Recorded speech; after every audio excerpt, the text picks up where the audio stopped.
আবহমান ধরে বাঙালির ঐতিহ্যের পরম্পরা আজ মেরামেরি। আগামীকাল পৌষ সংক্রান্তি তথা মকর সংক্রান্তি।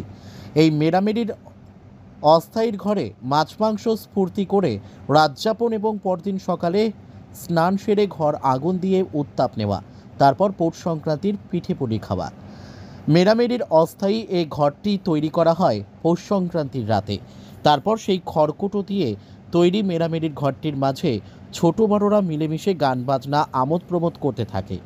চলে সাধ্য অনুযায়ী খাওয়া দাওয়া। পরের দিন সকালে উঠে স্নান সেরে ঘরটাকে আগুনে জ্বালিয়ে দিয়ে এর চারপাশ দিয়ে পৌষ সংক্রান্তির পিঠা খাওয়া মেরামেরির একটি রীতি। মহাভারতের অনন্য চরিত্র ভীষ্মের ছিল ইচ্ছা মৃত্যুর শক্তি। উত্তরায়ণ আসার আগে ষড়সজ্জায় ৫৮ দিন কাটিয়ে পৌষ সংক্রান্তিতে তিনি দেহত্যাগ করেন। তার স্মরণেই নাকি তৈরি হয় মেরামেরি ঘর। আজ মেরামেরি, কাল মকর সংক্রান্তি, উৎসব মেজাজে গ্রাম কাছাড়।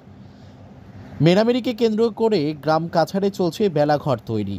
শিশু ও কিশোর কিশোরীদের মধ্যে এক আনন্দময় পরিবেশ দেখা যায়। সবাই যেন ব্যস্ত। রাতে এই ঘরে খাওয়া দাওয়া হবে। এরপর সকালে স্নানের পর ঘরটি জ্বালিয়ে আগুন পোহানো হবে।